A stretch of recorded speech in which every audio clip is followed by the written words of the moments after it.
Hello and welcome to an all-new episode of Anime Brain Freeze. We are your hosts who would love their rooms to be as cold as ice right now. I don't know about that, but Hi, I'm John. And I'm CC, and I'm the winter child here, and when there's just too much cool anime to watch, we've got you covered. I want to be clear, I don't want to be melting in the sun, but I also hate winter, so just give me spring or fall, please. Anyway. That's gonna come soon enough. Today we're trying to withstand the heat by reviewing an appropriately cool robot versus monster show, Snowball Earth. But before we get to that, we will take a look at a couple of scorching hot premieres from summer season in the sneak peek. So get in your escape pod to blast off to a white paradise / hellscape. Make sure to bring kaiju deterrent and your self-help book, and definitely don't pause the pod. We'll be right back. Alright. Sneak peek time, as usual for new time listeners. We checked out a couple of premieres from the new season, from the summer season 2026, and we will give you our 2 cents on each of the shows we checked out. We got 3 sections, the nopes, the maybes, and the keepers. Nopes are the shows that we watched and said, no, thanks, that's enough of that. We're not going to watch any more. The maybes are the shows that intrigued us, but that we're not quite sure about if we're going to stick with them. And the keepers are the shows that we love the whole damn lot and will probably keep on watching. With that out of the way, John, while things are happening, I have a nope, which hasn't happened to me in a while. Yeah, I mean, like I was saying to you before we started, there's one that by virtue is a nope, but I didn't watch, so I don't think it bears mentioning, so shrug. Well, just for transparency's sake, what was it? It was, I think it was called, oh god, what was it called? It was one of the new Leiden film shows, because they, in spite of their pedigree, they seem to always be working on something. Hana Ori-san still wants to fight in the next life. Okay, that sounds like an isekai thing. Reverse isekai, but yes. Oh, okay. It sounded like it was very much in the vein of the devil is a part-timer, right? In that same vein sort of thing. And it sounded silly, but I was like, there's already other stuff I want to check out. So, like, in particular, I guess I'll kind of gloss over it here that, Yomi no Tsugai is continuing, and I think we're both still watching that. Yes. The second season of Samurai Troopers is running, and Majulumir is running its second season as well. So, we just get those kind of out of the way now. So, all right. Then let's get to the shows that are new, that we actually watched. Mm-hmm. And yes, my first entry is, like I said, a nope, and it's Chainsmoker Cat. Oh boy. Which is like this super raunchy, gross out comedy about a cat girl that, is chain smoking cigarettes. That's it. That's the show. Everything I see about that show is like, what a great advertisement to not smoke. Yes, exactly. Like her apartment is dirty, so is she all the time. She's hopping from day job to pay for more cigarettes, like funding her crippling addiction. At least the show is willing to show the effects of that, and what that can do to a person's life and the people around them. Like, this is not an advertisement for smoking. Although, and I'm wondering why that is the case, there are multiple shows this season about smoking, and the other one doesn't necessarily seem to be in this vein where it's like, no, this is bad, guys. Like, it's smoking behind the supermarket with you, which seems to be like this middle-aged romance thing going on, and I'm like, okay, why are there multiple shows about smoking this season? I guess this was the summer of smoking. Summer smoking. Next season we're probably gonna get I died of lung cancer and got reincarnated in another world as a cigarette or whatever. Oh my god. I don't know what's going on. Don't give people ideas.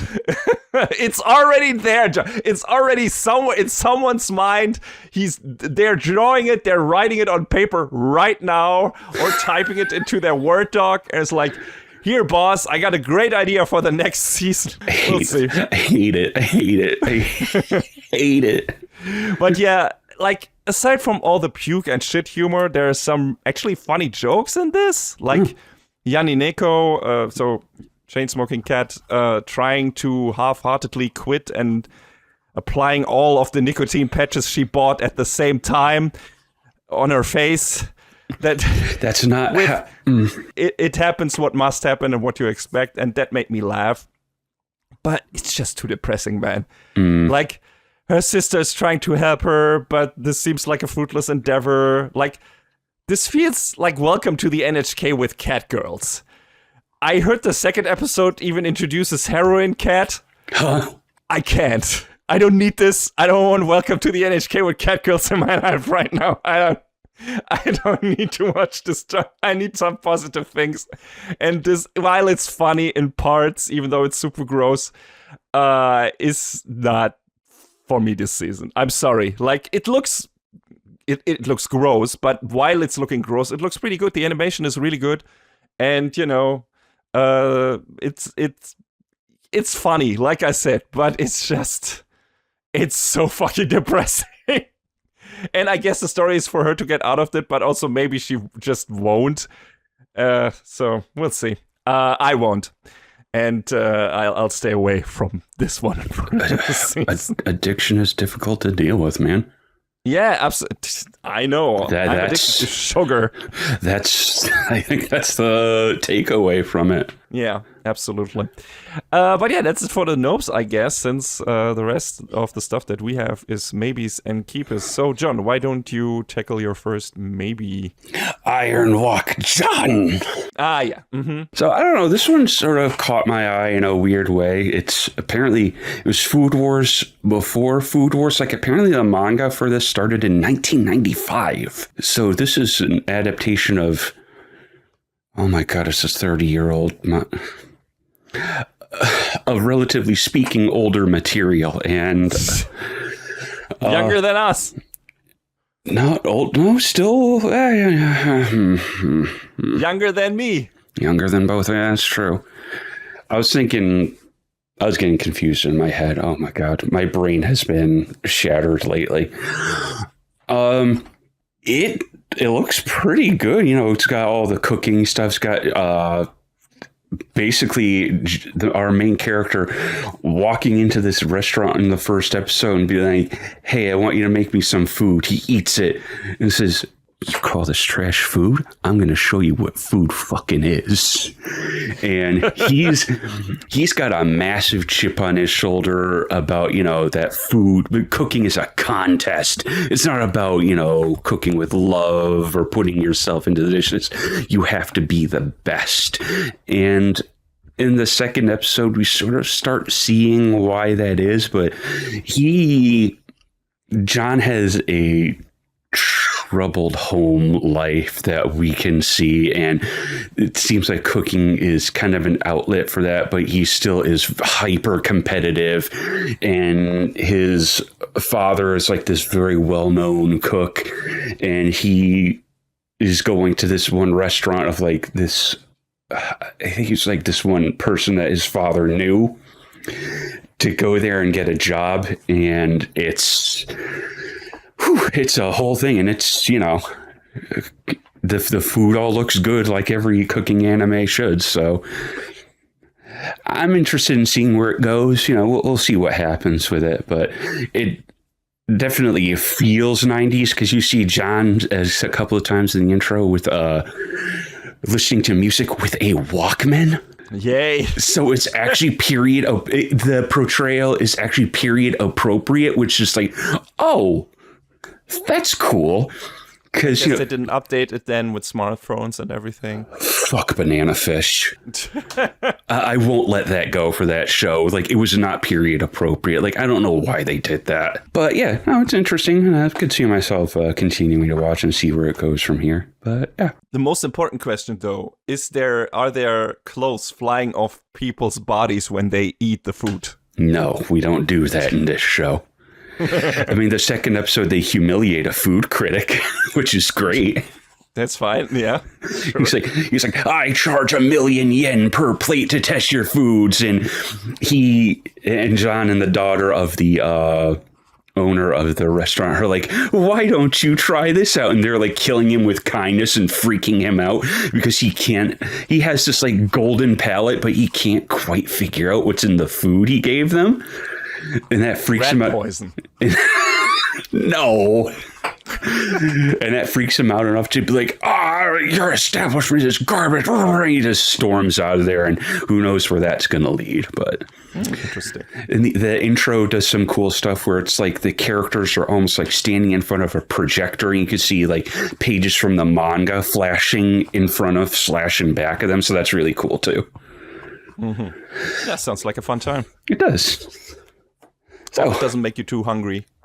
I mean, Food Wars did, so this probably will too. So they're cooking up fried rice in the second episode, and I'm like, oh, it looks really good. So what do you got? First, maybe that I have is Black Torch. Who's about this guy called Jiro who can talk to animals. And he is also a ninja. For some reason, he got taught the art of shinobi by his grandfather, apparently.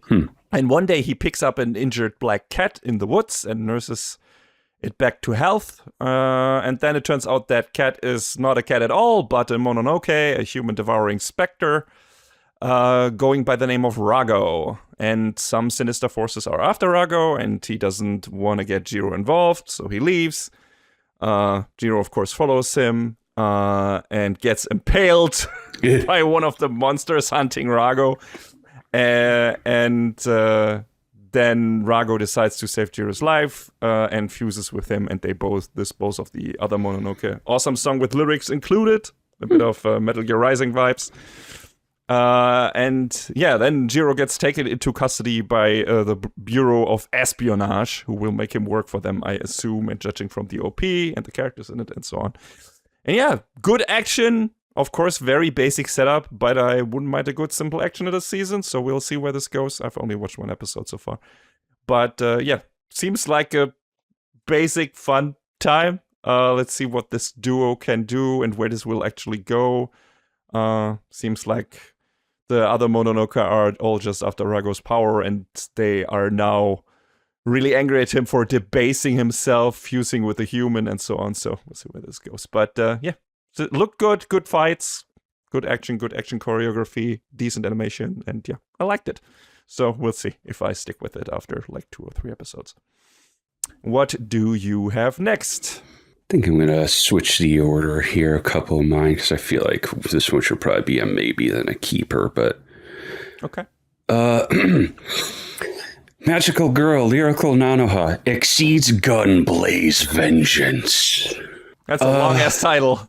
It is, because it's all about this girl named Shina Kuze, and she fights these invasive species aliens that are basically threatening our world, and she's doing it to protect her little sister Setsuna, who turns out she was actually one of them, but... and mind you, this is all in the first episode. So, but you know, she was basically rescued by Sheena and harbors no ill will. And when they come up against this one alien that's like way, way stronger than all of them, she sacrifices herself to give Sheena her power. And they kind of become one and go on to fight these species together. And this is called Wind by this this organization called Exceeds. And guess who's part of it? This little girl named Nanoha Takamachi. Oh, but I've seen her before. And this series is very confusing because, it requires a little bit of explanation. So I talked before about like some of the other Nanoha stuff like Vivid Strike and whatnot. And silly me, I thought Nanoha was just a straight line on its timeline. When is it ever, John? Okay. So it's a straight line asterisk because there were 2 movies early on that were retellings of the original Nanoha series and its sequel, Aces. The first movie was a pretty straight retelling with a lot of the fluff from the original show cut out. So I feel like if you're going to watch the original show, that's probably the way to do it. And it's on a movie budget, so it looks gorgeous. About the only thing you'd be missing is that a couple of the songs they use are different from the actual series. So if you want one insert song, you'd watch the series. If you want a different one, you'd watch the movie, but that's whatever. Apparently, it must have forked off from the Aces movie, because after that, there were two other movies, Reflection and Detonation. And I guess that sets off a whole different timeline, which that's what Exceeds goes off of, which, by the way, this show is the sequel to a manga that is still currently running? Question mark? Okay. Weird. So wait, when does it start? Like the chapter that is already out, or earlier, or what? I don't know, because apparently I made a lot of homework for myself. I need to watch the Aces movie. I need to watch Reflection, Detonation. I need to read the manga. I'm like already 3 episodes deep on this, and it's kind of nice to see Seven Arcs, the animation studio, kind of back on their game, because they were off it for a minute. Like, some of their production was like not the best, which is unfortunate. They had been doing so much good work for such a long time. Because I was looking at the timeline and looking at like when in canon, quote unquote, it takes place. And I was like, oh, this takes place between Aces and Strikers, which, looking at the year, makes sense. But it doesn't, because shut up, we said so. That's why. So I just question why they did this, and there's no official translation for the manga either, so if you want to read it, you have to seek it out. And I don't think you can buy the 2 movies anymore, Reflection or Detonation. And I'm kicking myself now, because they used to be listed on the Crunchyroll store, and because Sony is trying to kill physical media, and that's a discussion for another day, but it ties in with this. Mm-hmm. Yeah. You can go on Amazon, and let's do a price check real quick. You can buy that Blu-ray for, now the listing is gone. I saw it the other day for like $500. Guess someone bought it. Crazy. So yeah, I mean, I love Nanoha. Like, I thought it was like my first exposure to it was hearing the intro song to Aces, Eternal Blaze, and be like, hey, this Nana Mizuki girl can sing. Huh. Oh, do tell. And then going back and watching the original and thinking, oh, that was pretty good.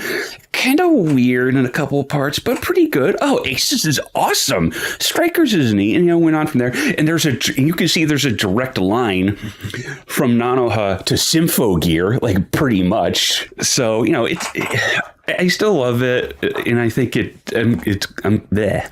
And I'm glad that it still exists in some capacity. But boy, oh boy, they sort of shot their shot with this series in a really weird way. So it being a maybe is more about, will you be able to get all the homework done to actually watch this show? Yeah, and I mean, I'm probably going to continue watching it, but I just, like, the homework, I feel like is essential to be done at some point. It's just, I don't understand how this is a sequel to a currently running manga. Maybe it catches up at some point. Maybe the manga is almost finished and they have the rest of the storyline outlined, and that's why they can actually, start the manga, the anime, because they know how the manga will end or whatever. Who knows? I mean, unless it's going to be a short run. The manga started just last year in April, so... Yeah, I mean, it could be a short run. And I find it interesting. I'm looking at the list of characters in the manga, and Sheena is not listed there, so Weird. Interested to hear you report back if you actually get to finish all of it. Yeah, I'll figure it out. I want to keep watching it because I have always liked Nanoha, but we'll see. Anyway, what you got? My next maybe is the new KyoAni show, Sparks of Tomorrow. Same. So there's this guy called Seruku Sakamoto who wants to bring about the age of electricity together with his little brother Keiichi, an alternate version of the Meiji era, where steam is the undisputed technology. So this is a steampunk show.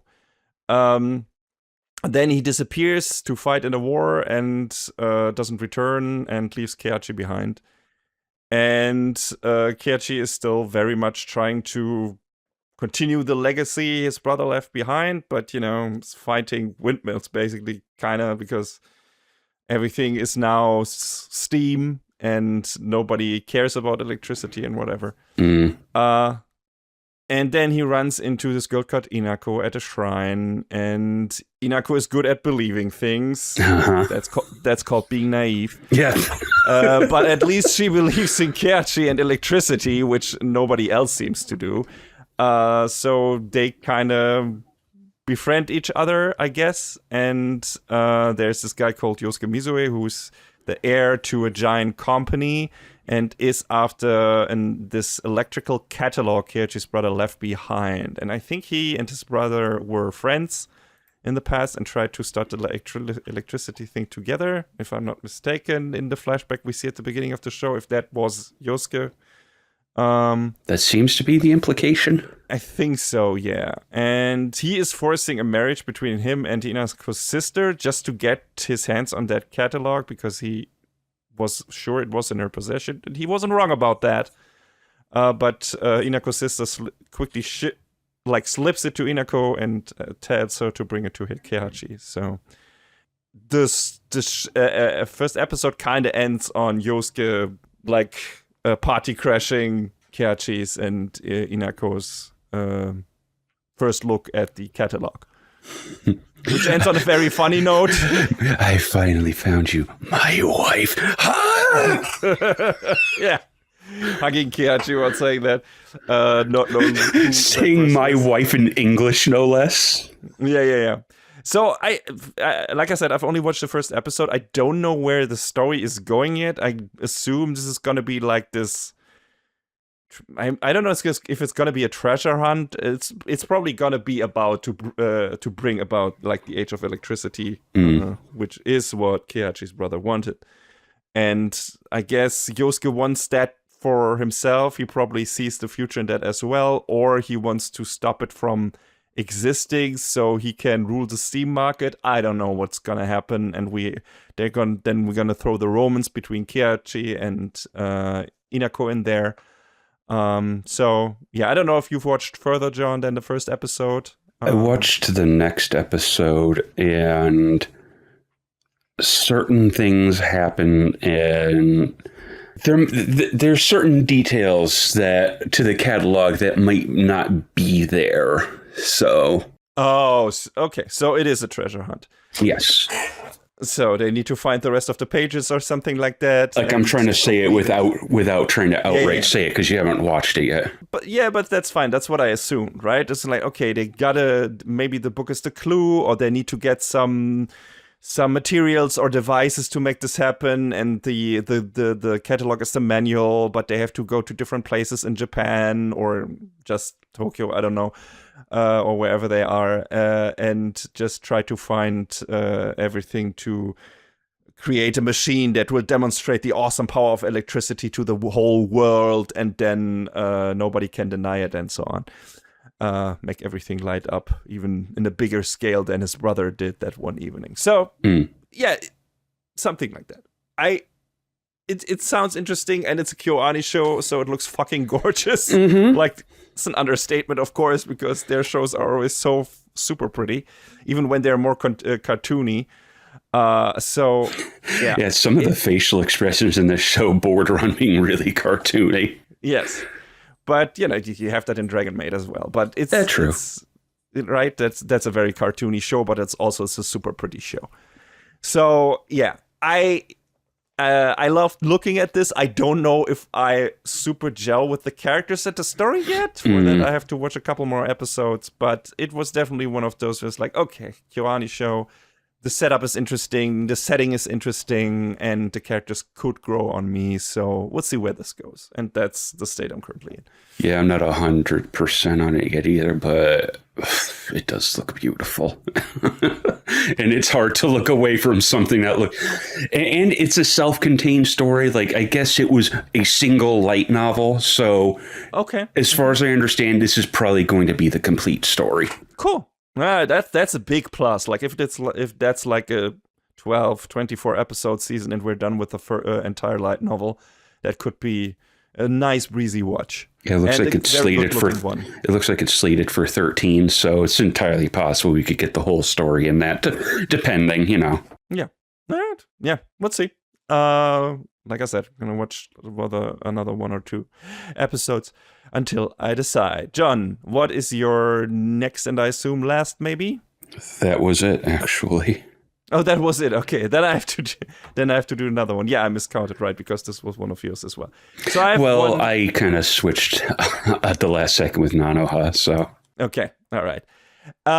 So I have one maybe left, and that's Tenmaku no Jaadugar, a witch in Mongolia.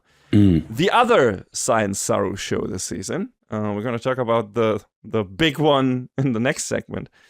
And this is, well, I guess the story of a witch, quote unquote, who made a vast continent her plaything. At least that's what the opening narration tells us. And first of all, what immediately sticks out is the style of this. It's very unique, very cool. The designs and backdrops are absolutely not something you usually get out of anime. It feels much more Western / Mid-Eastern cartoon-ish kind of style. Looks very... Oh, wow. Yeah, I'm looking at some European art now. In parts, yes. It's very like Arabian Nights a bit, and in parts even a bit like Disney. It's a very nice mix of different styles, and it's lavishly animated. It's super gorgeous. Like, it's really incredible. It looks fantastic, and the setting is also very fresh. It's set in 1213 Eastern Iran. Main character, no, not the main character. Our main character is picked up by a lady called Fatima, who recently became a widow and is looking for a new slave, able to help support cleaning up her big house and everything. She already got a couple, but she lives in a very big estate and everything. And in exchange for giving her a good deal, the slave vendor Ahmad asked Fatima to take in one of his other girls for a while, even though she wasn't looking for that one, to have her educated in her household, because her household is very, first, rich and also very well educated, like very well read, and he wants to have that for the girl so he can get a better price for her and so on. And that girl is Sitara, which means star. And Fatima agrees and asks her brother to teach Sitara. At first, Sitara is absolutely not okay with this. She's trying to flee. She doesn't want to be sold off to God knows where and wants to go home instead, which is understandable. But her parents are... Her mom is dead, I think. And then she just, got picked up by slave traders and so on, and got sold again and again. And now she kind of has found a new home, which she realizes after a while. She gets integrated pretty quickly. Like, she meets the young master of the household, Fatima's son, Muhammad, who seems to be interested in astronomy and geometry and all things knowledge and everything, wants to travel the world and learn, go to the big cities where knowledge is taught, all kinds of knowledge is taught, and wants to challenge the established order and religious dogma and everything. And Sitara does not want to study, so she doesn't become more valuable just to be sold to a place even further from her home than she is now, which is understandable. But Muhammad convinces her that getting educated is the first step in steering your own destiny into the direction that you desire. And so she stays in the household and learns to do chores and how to recite the Quran, how to read and everything.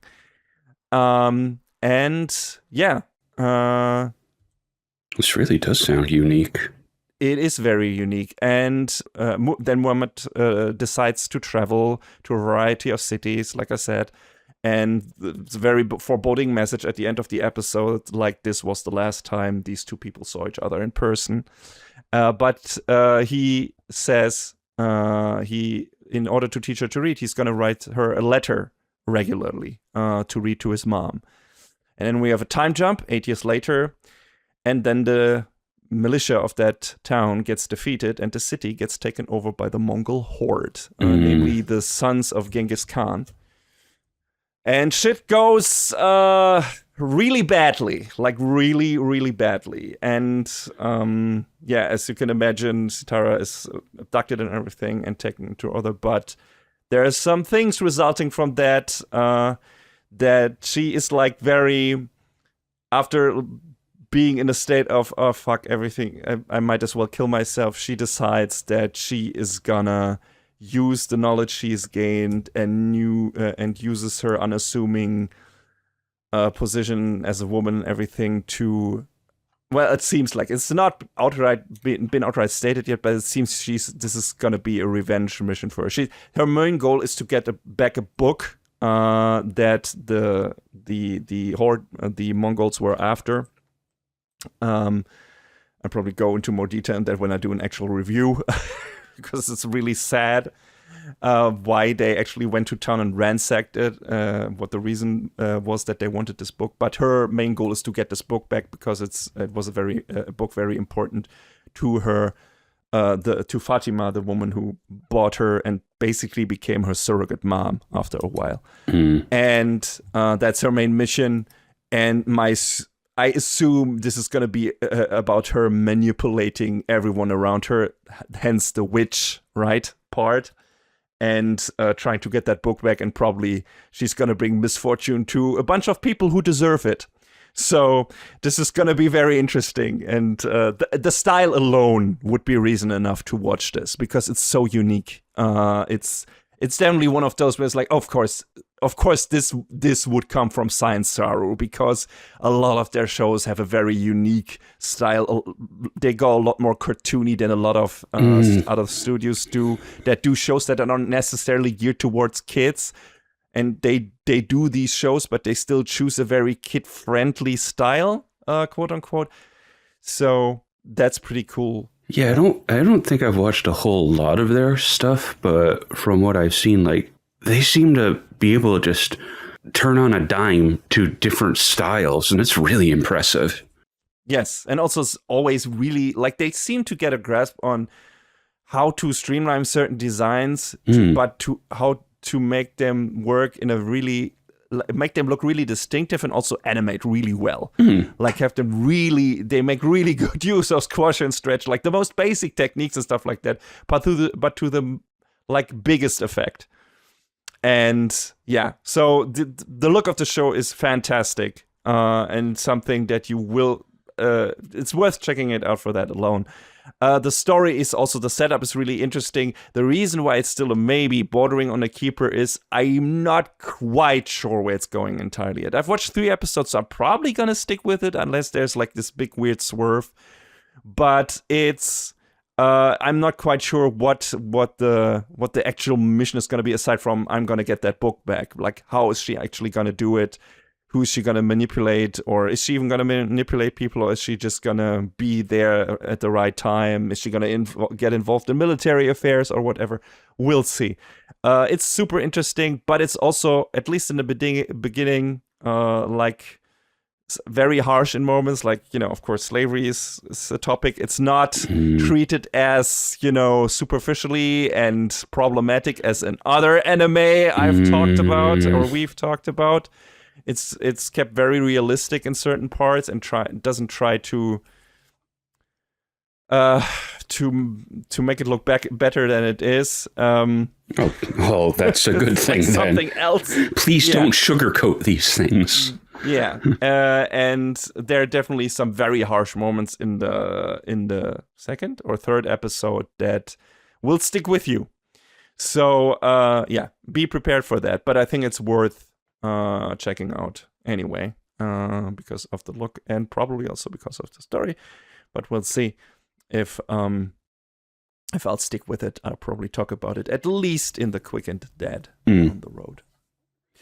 All right. Then that's it for my maybes. Next are the keepers. John, what is your first keeper? Well, speaking of science, Saru, how about The Ghost in the Shell? Jumping right into it. Yes.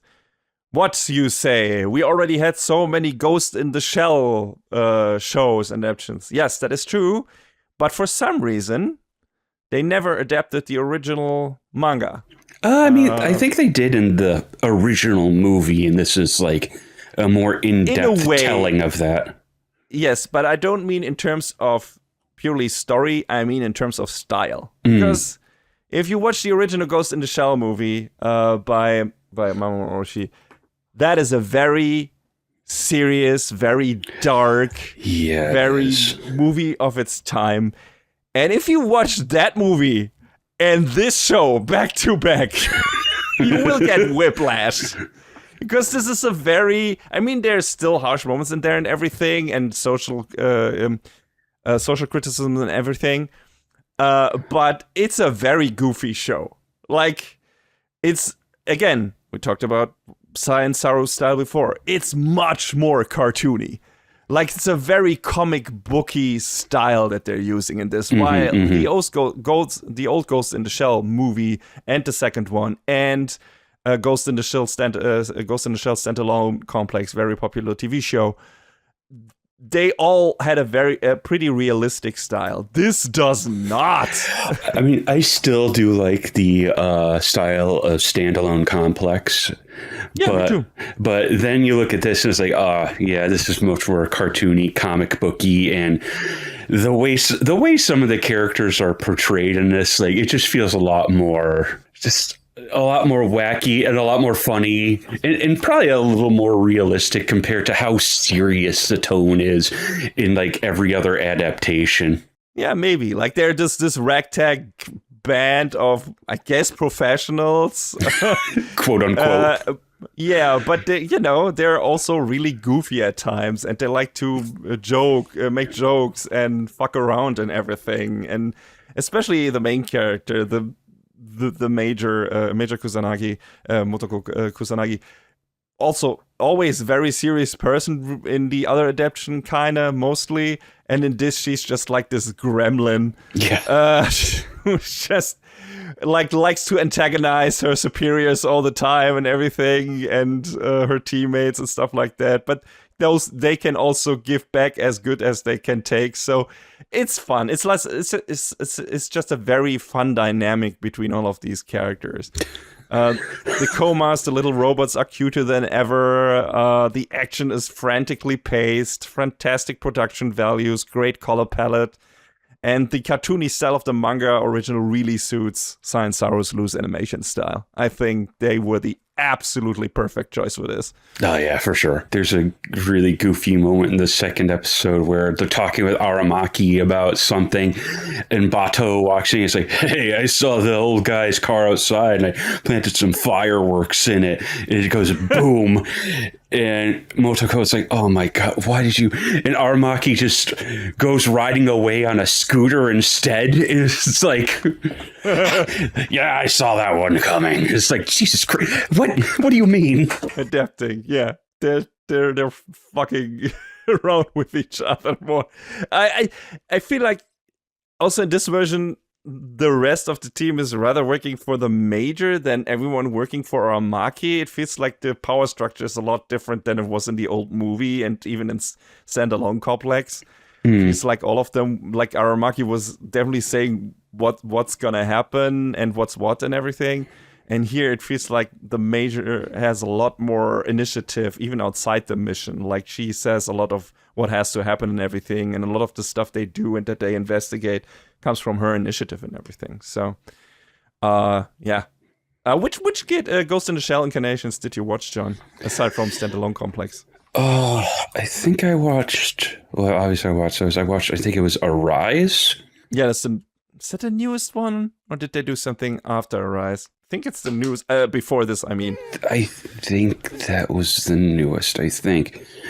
That one was Didn't hear that many good things about Arise, to be honest. It was just okay. Like, I didn't think it was bad, but it was like, if I had to choose between that and SAC, I think there's a clear choice. And then I guess there was SAC 2045, which follows after Second Gig. That I didn't watch, but there's... Yeah, me neither. Was that a movie or OVA, right? An ONA. Apparently there were 2 ONAs. There was also Solid State Society or something like that, I think. That was the first one, probably. Yeah, I think that was just a movie related to Second Gig. I don't know if... I think it was. I only watched, like... I watched both movies, Ghost in the Shell and Ghost in the Shell Innocence. And I watched both seasons of Standalone Complex. Yeah, there's a lot of extra material to Standalone Complex. That I just watched the 2 core series, because there was 2045, there was, you reminded me of Solid State Society, there was a lot of other shit in between. There were manga adaptations. It was a very popular show. There was Arise Alternative Architecture. Jesus. Try saying that 3 times fast. Ghost in the Shell is it has stuck around for a long time, and there's a reason for it. It's just a very interesting universe, and this is, I guess, the oldest version of that, but the newest interpretation. So it's really interesting to see stuff that you have seen, screenshots of manga panels before, but that were never really animated in that way. So yeah, I'm really interested. I've only watched 1 episode so far, but this is definitely one of my must-watch shows this season, of course. And such a cool style and animated so well. So yeah, this is very much top of the list for me. Like, yeah, give me more of it. Apparently, it's gonna be shortish, about 10 episodes, I think. So we'll see what goes on with it, but promising start. Absolutely. Yeah, looking forward to more. And the last one, our swerve. Oh, what could it be? Capcom presents Wait, wrong series, wrong game. No, we're staying basic. We're staying with Street Fighter 6. So yeah, this is... it's not a joke keeper, because this is a genuinely fun show, but it's definitely one of those out of left field things, probably for maybe people who are like, wait, why did you put this as the last final keeper? Well, we both like fighting games, and this is a show about girls playing fighting games. And apparently going to Evo Japan as the finale sometime in the future. As the awesome OP teases. It's super metal, man. Yes, it's really cool. There's aura farming, for some reason, like, but it's so. This is about this girl called the show. First of all, young ladies don't play fighting games. I don't think we mentioned the title yet. Tayari deshita. And so it's about this young girl, Aya, who just started at a very prestigious school for girls and feels like she's not fancy enough to fit in. And there's this other girl, who everyone calls the White Lily, who also started just recently, but is already a star of the school because apparently everyone says she's super aloof and if she shoots you a gaze, you are in luck and everything, and everyone adores her for that. Weird. But yeah, so she's like the star of the school, and then one evening, Aya walks through the hallway and hears some weird clicking noises out of one of the rooms. Mm-hmm. And people who played fighting games before and are familiar with arcade sticks, fighting sticks, already know what these noises are. And then she pokes her head into the room and sees then White Lily. We later learn her name is Mio in the second episode. Mio playing Street Fighter 6 and losing her absolute shit over winning. Just doing trash talk at the person she just beat to a pulp, apparently, which is very fun. A lot of this show has the same energy as Rock is a Lady's Modesty from a few seasons back. Because they're so calm, they're so fuck yeah, GG, bitch. Yeah, it's very, like, it feels very down to earth in the beginning, and then it goes up to 11, and then it goes back down, and it's back up to 11 again. It's so fun. Like, we have a narrator commenting on characters inner workings, like it's a battle shonen. And, there's some other wild shit, like characters, like, start spitting blood, like they receive battle damage in a fighting game, but in real life for some reason. It's just when they get, like, emotional damage or something like that. And it's really fun. And basically it's about, so Aya, as it turns out, has also played fighting games in the past before, but she stopped playing them because she didn't have that much fun anymore. They didn't like their spirit anymore. She was just grinding points online.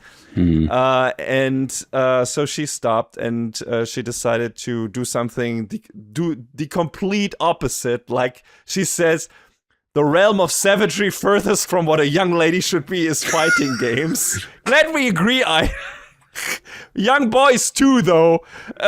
True. Like fighting games are dangerous. Protect your kids.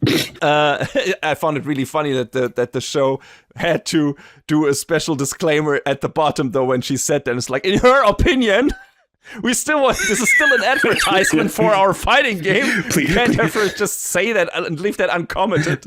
Please play Street Fighter 6. Please buy our branded fight sticks, please. Yeah, so of course this is mostly an advertisement for Street Fighter 6. But if you're like having fun with fighting games, there are a lot of in jokes thrown in there. There's a lot of fighting game terminology, which is also one of the things. The show explains stuff to you, but I feel like if you like have no familiarity with fighting games and how they work and what you have to do and what you have to do in Street Fighter 6 to win and what the different moves are and so on, you might be a little bit lost.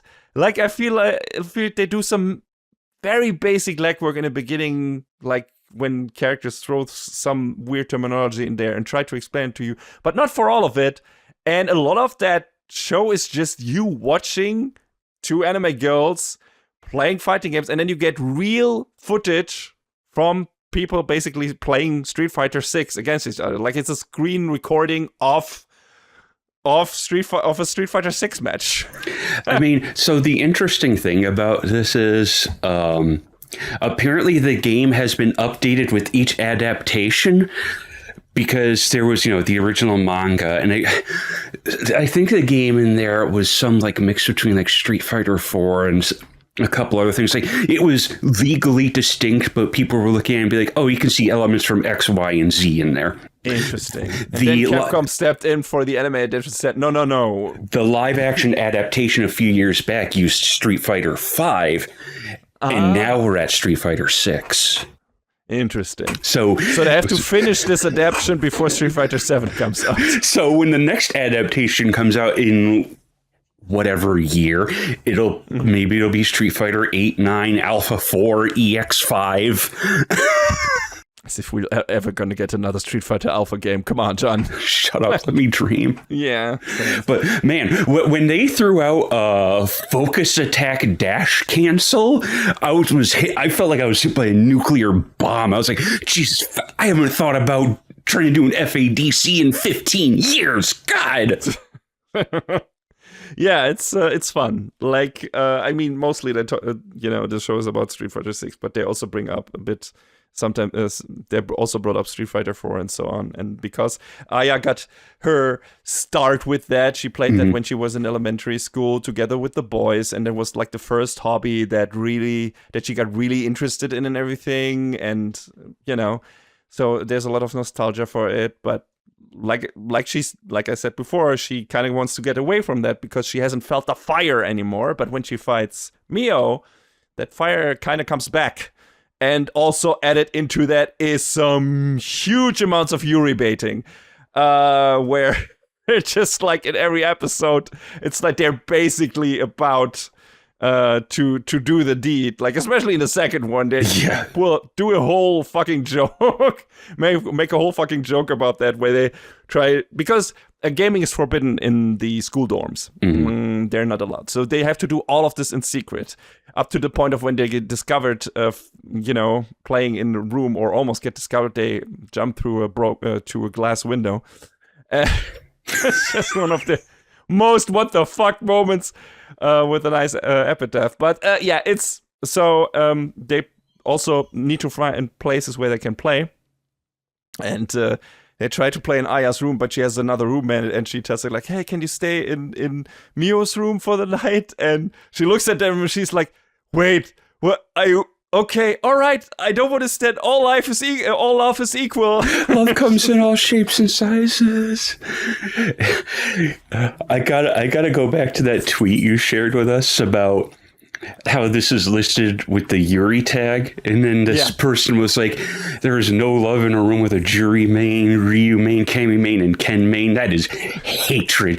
This is lesbian LARPing. Don't trust what the anime tags say. They at each other's throats." Yeah.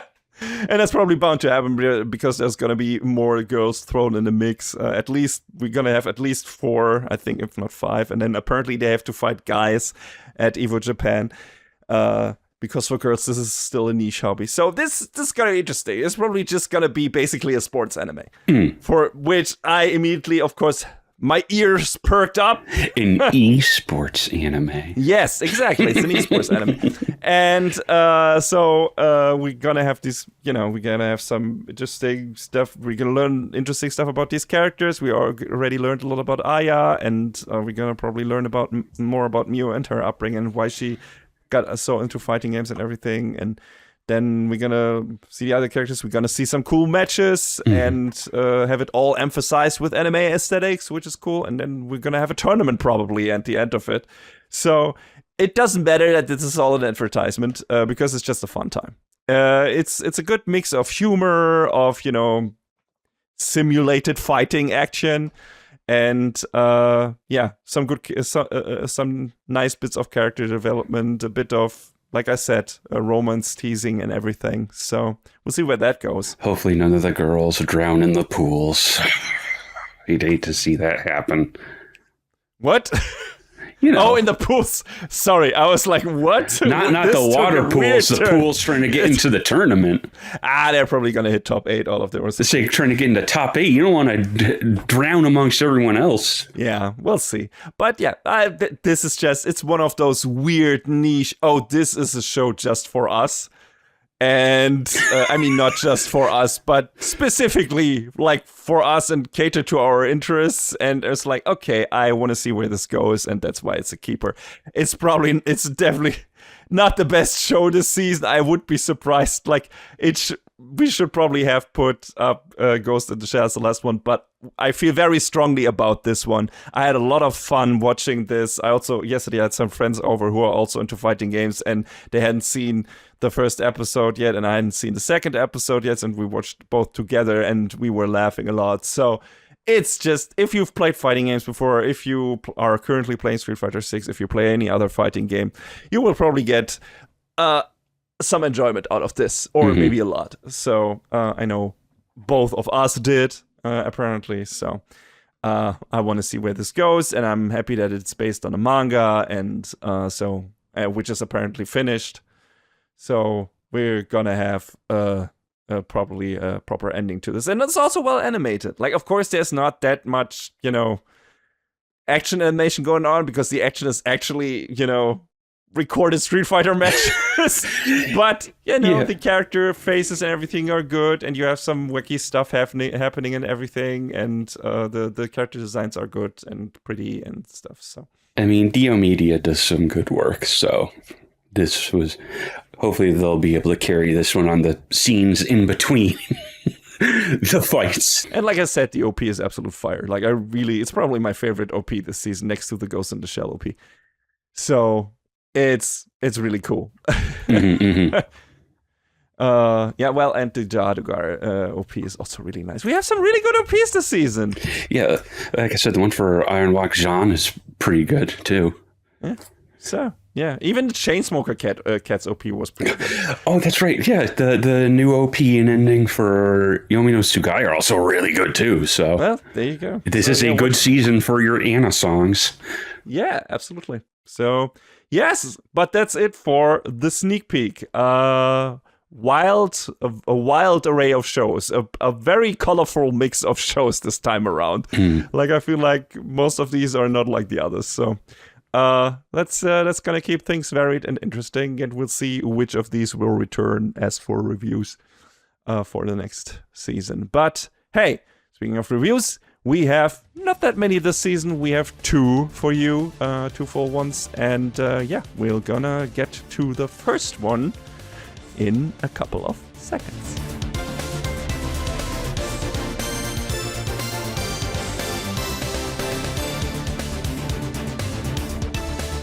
It's been a hot summer, but at least it won't be as cold a winter as it is in Snowball Earth. Hopefully. I wouldn't mind it, but I would like to, not have that many kaiju running around, preferably, unless I can become a kaiju tamer. I mean, I just am speaking to environmental affairs as well. Those are environmental affairs, John. Yes, kaiju are naturally occurring. They're More totally and more. real. Haven't you heard the good news? Yeah, let me look outside my window. Oh, there's Mothra. Hi. I see it out there. Yeah, it's out there. Yeah, I'm sure it's out there. God. But they're definitely in the show. If not in real life, they're definitely in the show. Snowball Earth. Yes. So, shy, socially awkward mecha pilot Tetsuo spent his entire childhood fighting kaiju, the intergalactic monsters threatening life on Earth. Out in deep space at the climactic moment of the final decisive strike against humanity's gargantuan enemies, something goes horribly wrong with his mecha Yukio's new doomsday weapon, the omnidirectional infinity laser. With Earth's last-ditch strategy failing spectacularly, his beloved mecha sacrificing himself to save his life, sole survivor Tetsuo hurtles back to Earth in his escape pod and 8 years later awakens from cold sleep to find his world inexplicably frozen from pole to pole. Things go from bad to worse in this show real quick. Yeah, like it fits very, despite, the kaiju attack in the beginning and everything, and they're gobbling up people and shit like that, which you don't really see that much in the beginning, in the very first couple of minutes. It felt kind of lighthearted. Felt kind of darkly funny when, the let's say the pre-fight version of Yukio tries to stand in for robots' rights, and it's like, I don't want to be a bomb and shit and stuff like that, right? Yeah, do you blame him? No, not at all. Let me give this machine sentience, but also make him a bomb. Do you think that was a good combination of things? No, not really. But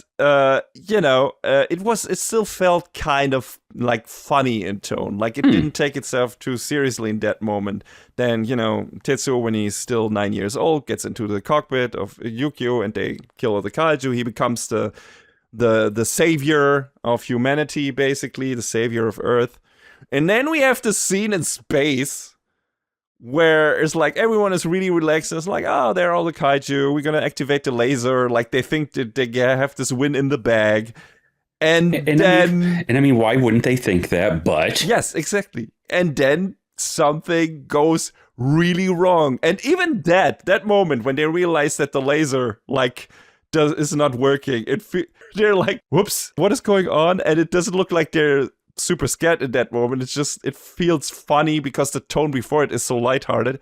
And then it gets so dark and scary when the kaiju just tear the ship apart and you see the people just floating through space. Even later, I think just an arm or something. It's just so grim and dark. And then Yukio has to sacrifice himself and sends Tetsuo away in the escape pod and everything. And it's just, I was like, whoa, okay, this really escalated quickly. What the fuck is going on? So, I don't know, how did you take that emotional whiplash. I mean, you're 100% on it. Like, I think though, what really got to me though was seeing like the kaiju crawling into like parts of Yukio, like worming their way in, and I was just like, I don't like this. Yeah. Tetsuo wakes up on Earth 8 years later. Everything's frozen over. I guess I don't even know how many years this is after the first kaiju attacks. Maybe did they say like 10 years or something like that? No, because he was only 9 back then, and he didn't age in cryosleep, I guess.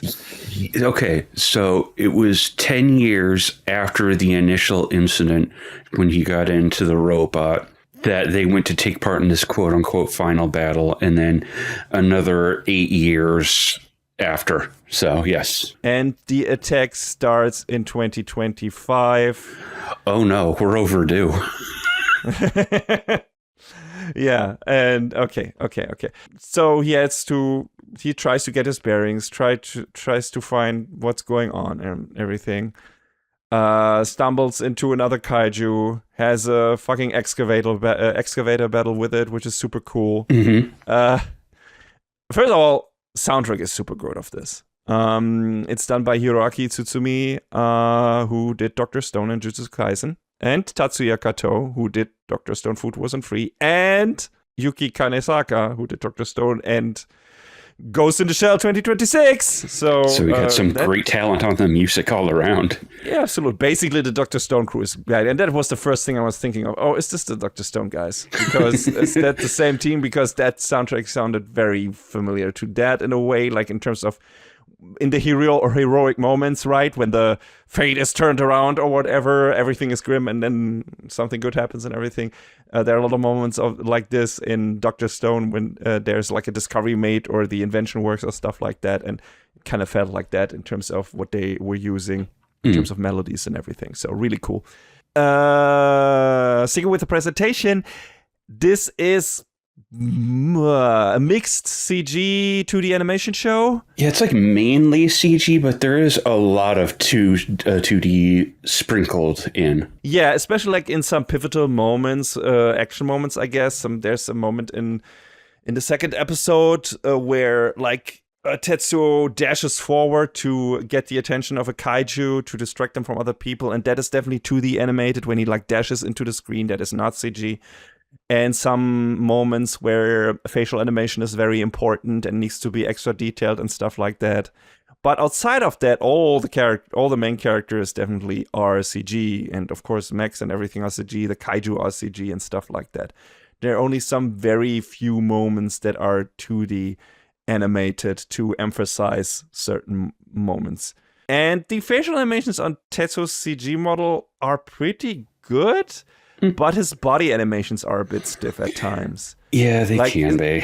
Yeah, especially going from Beastars, which was one of the last shows I watched, to this is a bit rough in terms of CG character models fidelity. I mean, I don't know if CG is one of Studio Kai's specialties, but I mean, they got, well, I guess only in the first episode, they got a bit of support on it, but I gotta imagine they kind of handled most of it moving forward. But, you know, obviously this isn't an orange show, but I feel like they probably did what they could at least, you know? Yeah, it definitely looks serviceable. I've seen a lot worse CG animation. You know, sometimes stiff body animation aside, like I said, the faces are pretty well animated. The fight choreography looks good. There's good camera work in here. So they definitely used what they had to the best effect that they could. So yeah, it's only in very, very few moments it's like, this looks kind of rough. But overall, I was pretty happy with the presentation of this. I don't know about you. Yeah, for sure. Like, yeah, there's some odd spots, but I feel like on the whole, it didn't really take me too far out. I was like, yeah, okay, you know, we're gonna keep moving with this, and it's fine for what it is. Yeah. So yeah, going back to the story, and the characters. Tetsu, when he beats the shit out of that one kaiju with the excavator. He also runs into his first humans he's seen in a while, or since he went into cryo sleep. So he has basically no idea how to interact with them, which is kind of a product of a really fucked up youth. Yeah, like his dad wasn't there for him that much, and like he didn't really have that many friends. He was put into the like hurled into the savior role pretty quickly, and due to that, a lot of people made up their opinions about him without even really knowing him and everything. And he is a very socially awkward person, or was that anyway. And that, of course, got fueled by that. So now he has like this self-help book, like 777 steps to gain friends. Written by Professor Lonely Iwaki. Yeah. And it is fun. Like he has like this mini missions he tries to accomplish from the book. Like in each episode, you get like a check mark on some. I mean, you get a check mark on the episode titles, which also look like they're from the book, which is not necessarily the case. But also in the episodes themselves, you sometimes get like a check mark on an item that he completes from the book. To gain more friends and everything. So that's a big character development through line. Yeah, it's good to give yourself goals to shoot for, and that's what he does. Yes, and I mean that kind of also fits his character. Like he might be socially awkward and he's very hesitant in interaction with people, but he's a very smart person. He is a kind of genius, not because he was able to control Yukio at a young age. He's very good at tactical analysis and can make the best use of any tool at his disposal, really. So, like I said, he turns the excavator shovel into a spear and impales the kaiju's brain with it. Like, he's like, okay, this shovel is not doing anything. Let's try to break it in a way where I can just use it to penetrate the shell of the kaiju and actually kill it with it. And we see several versions of this down the road where he's trying to get a grasp on the situation and then tries to devise a plan to turn it in his favor. And it's really cool. Like he's aside from just this problem and real problem of talking to people, and that can get frustrating where you have moments it's just like, open your damn mouth, dude. and Yukio's trying to encourage him all along. Yeah. He's like, I don't know what you're doing with that stupid self-help book. But I mean, I feel like Yukio is kind of half right on that. But the book also does help anchor Tetsuo's motivations a bit. So it's like they're sort of both in the right, but also sort of both in the wrong on it. Yeah, it's, Yukio is right that the book is only a crutch, right? But it's a start. Like, it gives Tetsuo some kind of point to start from, while he is, instead of being overwhelmed with how do I actually properly interact with people, how do I even, where do I start? How do I get over this shit? And this book helps him do that. Even if it's not Yukio's preferred method, he has been the only friend Tetsuo has had, basically, since he was a child, since forever. And so he kind of suffers seeing Tetsuo always having trouble with this, and he would love for him to be happy, and he wants to protect him and everything, and he doesn't want to be his only friend, but he also, is like, there are better methods than this. You're thinking you're too much in your head. And he's right. Tetsuo is too much in his head about everything, which is part of the problem. And but I still think the book has a somewhat positive effect of it, even though some of the mini missions are kind of contrived, I guess, are not necessarily applicable to this whole situation that Tetsuo got thrown into. Yeah, about that. But he makes the best. He makes the best of it. He tries to do the best with it that he can. So it's fun. It's always fun to him having this like weird chore missions in there, and those getting fulfilled is like a quick win, so to speak, when he manages to check one of the boxes in the self-help book. So it's pretty cool. But yeah, he meets these people who harvest the kaiju, and they we get to know a couple of important characters. I guess first one is Nogi, who is the chief of the mall village, which is basically just an old defunct shopping mall that they have now holed themselves up in, because it's kind of in an area that is somewhat protected from the kaiju, I guess. And there's another reason why they're kind of safe there, at least for a while. And there's that. There's this guy called Takimura, who kind of adopts Tetsuo and makes him part of his family, which leads to Tetsuo seeing Takimura's daughter Hagane naked, immediately faints because of it and forgets it ever happened, which might have saved his life. Though I feel like Hagane was also a bit sad about it, like the way she reacted to it when she realized that he forgot about it. She's like, okay.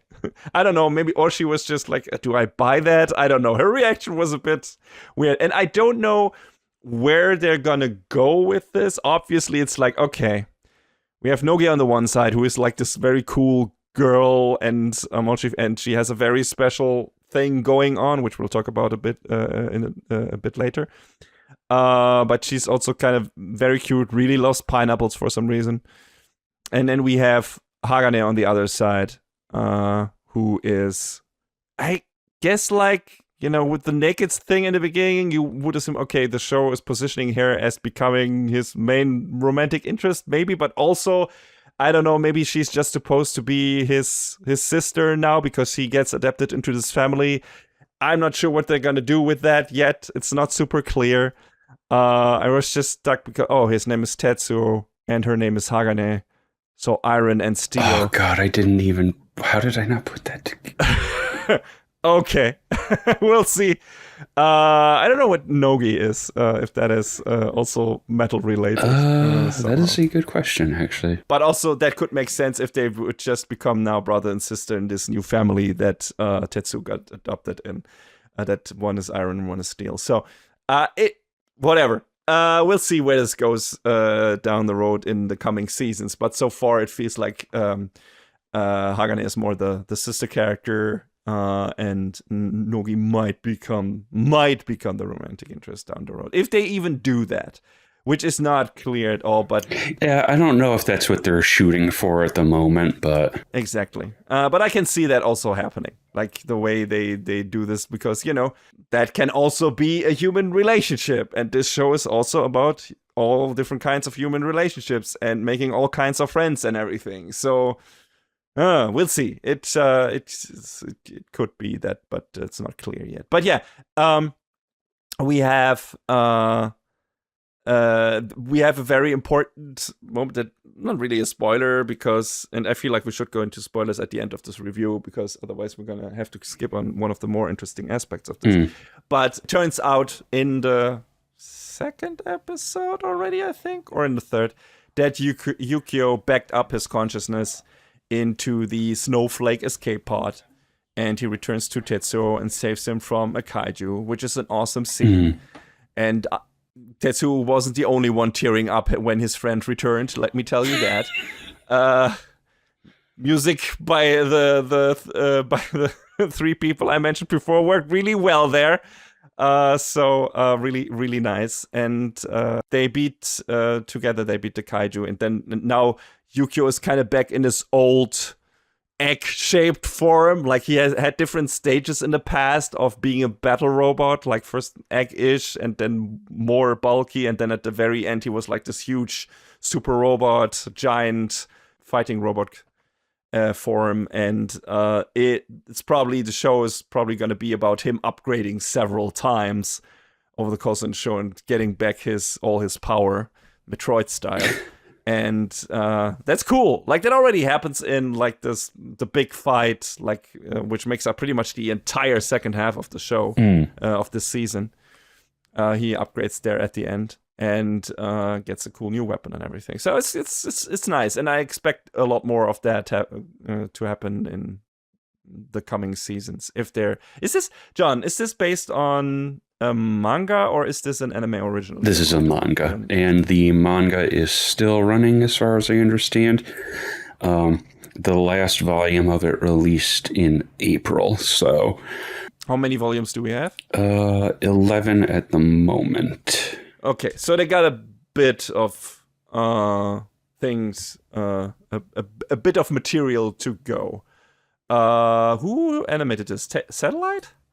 Studio Kai. Okay, right. And do we know the director? It was directed by Munehisa Sakai. They've done a little bit of work on Dragon Ball. Not directorial work, but a little bit of Dragon Ball, a little bit of One Piece, actually. Some shit. They directed Zombieland Saga and Revenge, so they have done some work out there, like Dragon Ball, a little bit of Sailor Moon as well, a little bit of Precure. So it looks like they might be on Toei's payroll pretty often. Definitely know their way around shonen action then. So that's good. And this is a very action-heavy show. I mean, there are, of course, the character bits in here that are fun, but this show is mostly fighting. Between robots and kaiju and kaiju and kaiju. And yeah, so there's a lot of that. And the show is surprisingly bloody. Like... the kaiju getting dismembered, people getting squashed, open fractures on kaiju, all pretty gooey stuff. Like, I didn't expect that from that show, because it's a kind of a not super cartoony look, but it definitely feels a lot more, I don't know, not super dark. It feels a lot more colorful. Then you have the kind of goofy form of Yukio after he basically gets rebooted and everything, which is not your usual fighting robot form. But yeah, the fights are actually very violent in parts, especially when it comes to the kaiju. Like, they get fucked up. Yeah, they do. They get cut to pieces, slashed apart. Yeah. So be prepared for that. I was not. I was like, oh, Jesus, okay. There's a lot of red stuff here. But it was fun. Yeah, I just kind of went into this thinking, we don't see mecha anime too often. Oh, holy moly. But yeah, so Tetsu gets integrated into this village, basically, and we learn that an abnormal kaiju appeared 10 years ago out of the ocean and froze the entire world. That's why it looks like it does currently. The kaiju apparently is also still in Tokyo, hanging around for some reason. We learn a lot more about what's up with that, but at the very end of the season, not all of it yet, but a lot more. And since the world froze over, food got sparse and everything, so some people started eating kaiju meat because they didn't have anything else. And it turned out that a lot of people died from that. Yeah, a lot of people weren't able to adapt to it. It couldn't, got poisoned basically and died because of kaiju meat poisoning, whatever. But some people who ate the meat got special powers. Were able to communicate and partially, I guess, control kaiju. And Nogi is one of these people. She, and I guess all of them, get also white-ish hair when they become kaiju. I don't know, do they call it kaiju tamers, or did they call it something else? I'm pretty sure they called it tamers, yeah. Yeah, something like that. And, yeah. So, she's one of them. And she found this... She got befriended this weird kaiju that looks like a freshly hacked chicken, but also somewhat gross. Like a hairless chick. Yeah, pretty much. But with fire powers. And that is which gives the mall village this special situation because this kaiju called Land of Man, for some reason... because Nogi read books to it, because that was the contract, the condition of the contract, apparently, which I guess every kaiju asks from their tamer, like, it's like, hey, I will help you, but in return, I want knowledge from you. So that manifested in Nogi reading each night books to Land of Man. And that was the title of one of the books, which that kaiju liked a whole damn lot, so it picked that name for itself. So that's what it's called now. I guess it kind of makes sense, considering, it makes the land habitable for the humans. Yeah, Land of Man, sleeps under the village, and since it has fire powers, it gives the mole village heat and energy and protects it and everything. And so they are kind of well off considering what the world looks like and that the conditions are pretty harsh. So of course, they're not the only ones who understood that Land of Man is a very valuable kaiju. And that's where kind of the second half comes in. That before that, we have like this small side quest basically with Tetsuo and Hagane, his basically new sister. And Hagane is like an inventor like her mom, who got killed. Also, again, hyper fucking dark scene. We see, it's like she talks about it in passing in the beginning. It's like, yeah, my mom, I don't even know if she outright says that her mom got eaten by a kaiju. But we see that down, like, in a later episode, and it looks like only the torso of her. It looks worse than it did in Attack on Titan when Eren's mom gets eaten by a Titan. And, like, it looks really gross. I did not expect stuff like that from this show. And, she wants to kill that kaiju, and Tetsuo helps her with that, and they fight together with Yukio. She even gets her own special seat in the cockpit, which is pretty funny. Well, it's cute. Then it was a really nice scene, like a really nice bit where Tetsuo helps her out, and even though he's not supposed to because it's very dangerous, but it also shows that she's very capable. Like, she's very good with machines and everything, and she builds the upgrades for Yukio later, and it's really she's overall really, really cool character. Like, in a show, this is kind of a shonen action show, so in these kind of shows, I'm always really happy when we have good female characters, and both Nogi and Hagane seem to be really cool. I hope they stay that way and stay important until the end of the show, but right now they're really cool. So I was happy to see that. I don't know about you. I hope that too. Because, man, there's so much. It happens so often. It's like, oh, check out this cool female character. Whoops, they're gonna get sidelined. Sidelined or killed.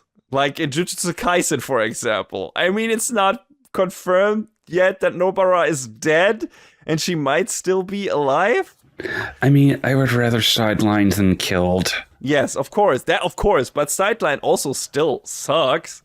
It does, but it sucks, but it's the less bad of the two outcomes. Yes, but that's one of the consistent complaints I had about My Hero Academia, even before you jumped off, John, where it was like, okay, there are so many cool female characters in this, and we have, by the end of the show, there's like, how many of them are featured mainly? It's basically only one female villain character, and all the other ones are sidelined. That's honestly a lot less than I would have thought you said. I thought maybe like 3, but I'm assuming it's just Ochako. Yeah, it's just Ochako and on the other side Toga, right? They're Toga, the most right. important ones. And technically, you have a lot of female characters appearing, of course, on the sidelines. You have Tsuyu, you have Earjack. I forgot what her real name is. I only have her Earphone Jack. I only have her alias in the head. Was it Jiro? I think Jiro. Jiro, yeah. Yeah, she is there. I mean, all of the students, and that's what I liked about that show, that by the end, even the smaller students have like a very important, or like a somewhat important role to play, and they still appear in the final fight and so on. So that was cool. but it's still like, in terms of actually getting a story, character development and everything, Ochako is really the only one after a while that they actually do anything with. That's so lame. On the other side, yeah, like you have the all the cool main characters, all of them getting good character development bits, especially Shoyo and Midoriya, of course, Deku, and of course Bakugo. Given they are the big three, but still, it's like, hey, maybe fit some girls in there. So I hope Snowball Earth does that and sticks with these characters and keeps Hagane around, which makes sense because she at least will be there to always upgrade Yukio. But I hope that's not going to be her only role because, you know, the background with her mom and everything and her relationship to the kaiju. And on the other side of things, Nogi, with her being a kaiju tamer and everything, she can, and she's a powerhouse, as we later learn. She can be around in all the battles and everything, unless Land of Men gets severely outclassed down the road, which could happen. But, you know, she can also upgrade probably. So I don't see why they should get sidelined. I mean, I feel like they're pretty core to the story. So if they got sidelined, it would just be weird. And I mean, Nogi is the first friend outside of Yukio that Tetsuo makes kinda in this after coming back, right? He's the first person who he is able to introduce himself to, I think, and he shakes her hand, I think. Yeah, she's the first person who really accepts him. Yes, so that's really important. It feels like, hey, she can be that person in his life and be that person who he does a lot of the check marks from his book for and actually gets maybe after a while puts the book away because he's so familiar with these two characters and is able to have like normal conversations and everything and just be a friend to them. So that's going to be interesting. That's one of the things I look forward the most in the coming seasons of this because I hope they do a lot with that. I mean, we sort of start to see shades of that later on in this season. So maybe, you know, Yeah, I'm hopeful. I'm hopeful that they're going to stick with that because it's just one of the main themes of the show is like, hey, it's important to have social connections and it's important to have friends. And that's Tetsuo, aside from maybe thawing the world and killing the evil hyper kaiju, whatever, that's his main mission in this show. So I hope they do enough with that, aside from just these mini missions and everything. Because, you know, as we have a moment in the show where I'll talk about this later, but where Tetsuo's efforts to connect to people severely backfires, and he has really to wrestle with that. And that was super cool. I want more of that in the show because relationships with other people are messy. They are complicated. And you cannot just always, like, even if you have the best intentions, it might not work out just if you go forward and try to talk to people, even if you're not socially awkward. So I was really happy that they put that in here, and it's not just this one-sided thing of Tetsuo just going out, making steps, and it always paying off. It doesn't, at least not immediately. So that's cool. That's really cool that they also show that side of this mission. I mean, it makes sense to have both sides because, you know, you could have it be, you know, some dumb saccharine story. It's like, oh, everyone's my friend. But when he runs into the first character who's like, no, screw you. It's like, that's a life lesson, my dude. Yeah, exactly. But, you know, a lot of shows just skip over that. And they have like these single-minded shonen protagonists who have just this tunnel view. And it actually works for them all the fucking time because they're just so steadfast. Luffy is a lot of that, really, although it's just he has like this indomitable will, and that pays off for him most of the time.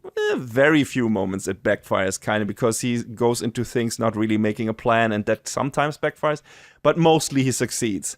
And he doesn't really have to wrestle with the feelings of it and everything, of just being this very blunt, straightforward, very contagious in terms of friendliness and everything, and sympathy person. And I feel like they immediately in this show, they go into that and they say like, no, this is more complicated than your self-help book might make you believe, dear Tetsuo. So I appreciated that. I appreciated that the show was not beating around the bush in that regard or just skipping over that. So yeah, really cool shit. But yeah, that's kind of like the first half of this show. Like, we have the setup, we have the return to Earth, we have him getting acquainted with the mall village people and everything. The little side quest with Hagane, them becoming a family and everything, which is really nice. And I guess this is where we switch to full-on spoilers, because otherwise it will become complicated to talk about it. Then this basically turns into a huge, prolonged, giant battle for the second half of the show.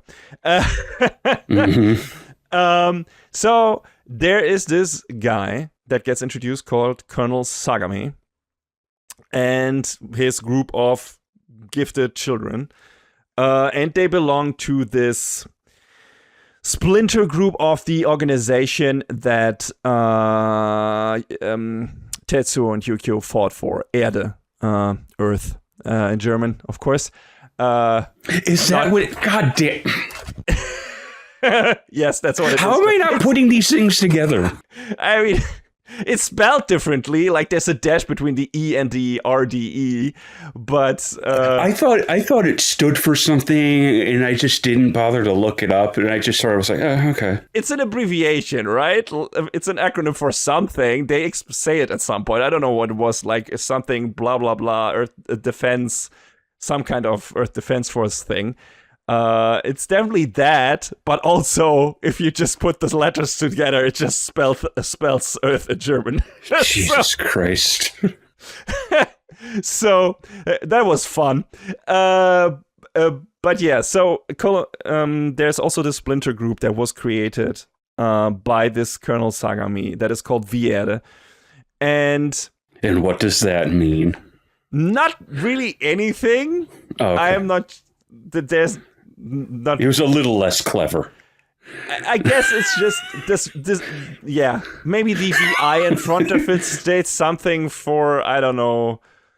Maybe if you look at the abbreviation of that, if that can be found somewhere, then that actually also connects to Earth in one way. But right now, I can't really make any sense of it.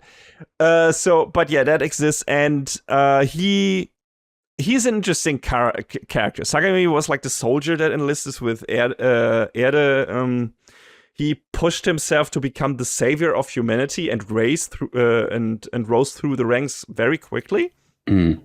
And then Tetsuo appears, little 9-year-old boy, basically showing up, this veteran soldier, and pretty much dashed all of his short-term plans. So he put a long-term plan in motion. He created the subdivision Vierde, comprised of gifted children who he wanted to use to finally become the savior of humanity. He is in his own mind, or always was destined to be in his own mind. Mm. And I mean, the funny thing is he kind of has a point, because he has this. His argument is for the creating the Vierde program is that humanity cannot rely on Tetsuo alone, and he was absolutely right in that regard. Oh no, absolutely true. Like, he has a point starting out. Yeah, the big problem is that reasoning is not based on a desire to do what's best for humanity, but instead on egoistic ambitions and envy of Tetsuo. Yeah. And also, he has it completely planned out, and there are some, he takes paths that he shouldn't have taken, and that kind of fuck up everything, and are kind of the reason why his premonition comes true in regard of that humanity should not rely on Tetsuo. Because as it turns out later, he's partially responsible, or mainly responsible for the mission in space. Tetsuo's mission in space going awry and everyone dying there and everything. So he basically fulfilled his own prophecy. But yeah, he gets introduced. He survived apparently, and some of the kids apparently survived as well. He took them out when the world got frozen over and everything, and took them with him. And they ate kaiju meat, and some died. But he and some of them survived. All of them got kaiju tamer powers, and now they all have kaiju. And they want to save the world. That's what he says, at least. And for that, in his opinion, they need many powerful kaiju, and one of the most powerful ones, as he is aware, is Land of Men, and he knows where it is. So he wants to attack the mole village and wants to take Land of Erde. I don't know if he even intends to take Nogi with it, or if he wants to take it over himself, or whatever what his plan is, but he wants to basically steal Land of Man from them and destroy whatever stands in his way. Like, he is not afraid of stepping over corpses. And that becomes even clearer down the road when you learn what he did in the past. So, yeah, he's a very interesting character, very interesting villain in terms of being like this really starting with good intentions, but for the wrong reasons, and also using really underhanded methods and being really fucked up. Maybe even before that, but definitely through his experiences and because of the things he was willing to do. Because that definitely fucked with his brain. Absolutely. Yeah, I mean, we kind of find out some of his decisions were influenced by a certain someone who may have been influenced by a certain someone else. Yes, exactly. We'll get to that. But he's also a funny character. Like, he's very over the top. He's not your, like, this very... He can be very stern in certain regards, but most of the time he's, like, chewing the scenery. Like, not only chewing it, like, his voice actor, Tomokazu Sugita, is devouring the scenery. Oh, yes. Sugita just... I love him because he just throws himself into every role. This one in particular, he just went all in, and it's like the whole time. Yes, he's very over the top. If you can't deal with that, I don't know what to tell you, but I had a fun time because he's such a goofball at times. It's really funny, but in the most inappropriate moments, right? Like, it's like, dude, that is really fucked up. Why are you so happy about this? And he comes across like a real insane person, but in a fun way. Like, he's just a fun, really evil character in a lot of aspects. Yeah. But yeah, basically he learns that Tetsuo survived and is back on Earth in his robot, and is immediately says, okay, before we go to the mall village, we're gonna take that guy out because I hate his guts. And that's what he and his group go to Tetsuo and try to beat the shit out of him, basically. I hate him for what he did to me indirectly, sort of. Yeah, pretty much. And this is the moment that I talked about earlier, where Tetsuo gains the confidence to address Sagami directly via his speakers, but when Sagami has like a really hateful response, it dares to erase all the personal process Tetsuo has made trying to connect to people up to this point.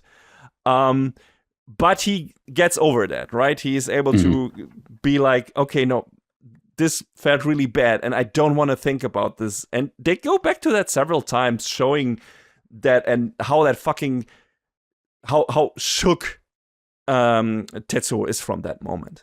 Like, really going out there, putting himself out there, not knowing who that other person is, trying to make friends with him, telling him, hey, you're also kaiju tamers, we should join up, we should become friends, we should help each other in this hostile environment, and then just being completely, like, just getting just this barrage of hate from Sagami, and just not being ready for that at all, and having to wrestle for that for quite a while. And I was really happy that they actually showed that. They showed the repercussions of that. They showed the fallout of that, from that.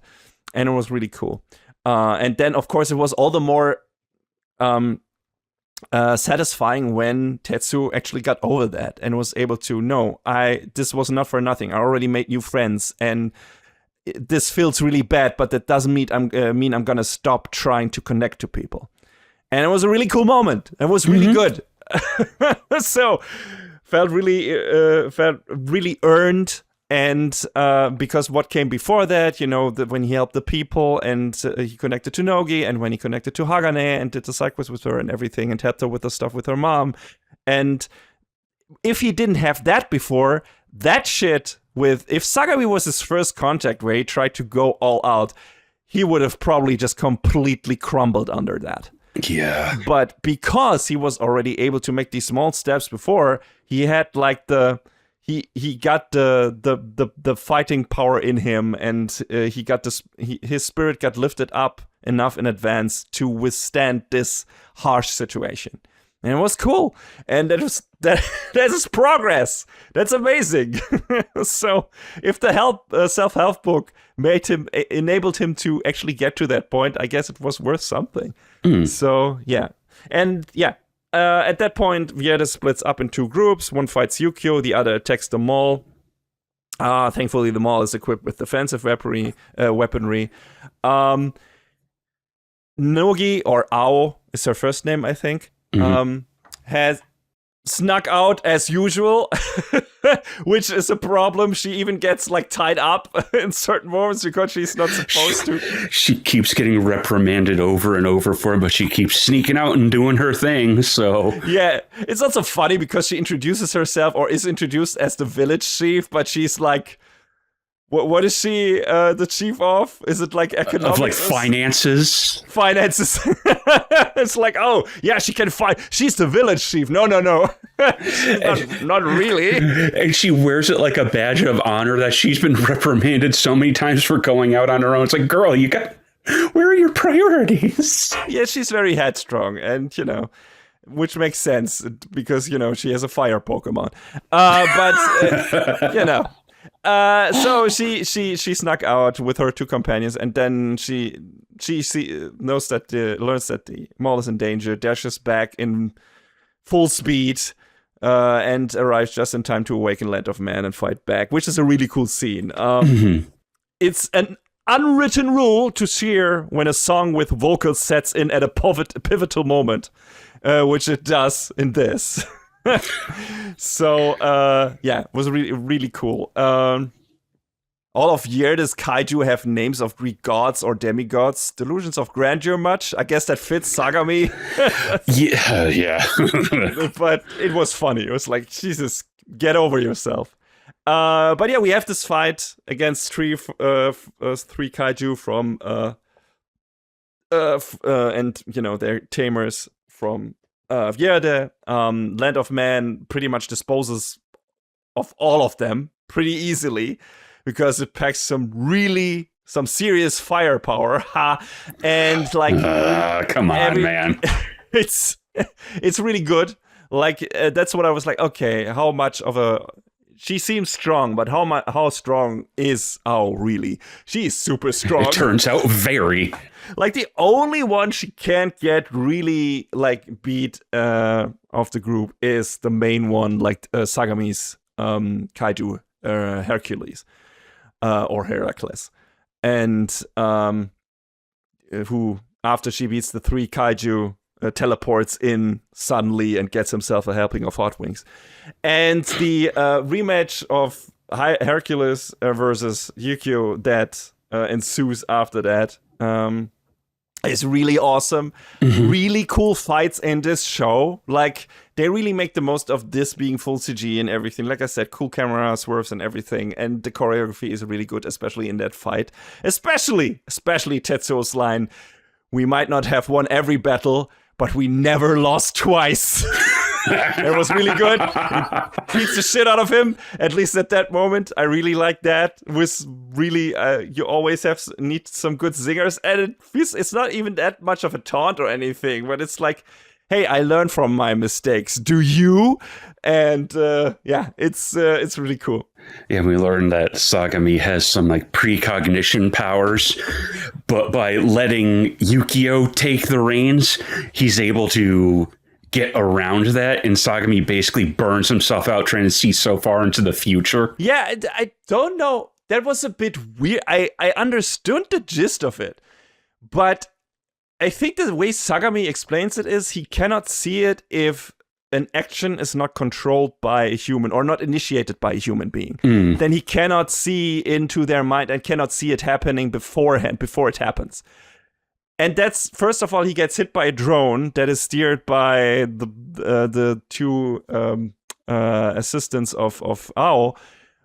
And then, like you said, Tetsuo gives the reins to Yukio and he attacks him.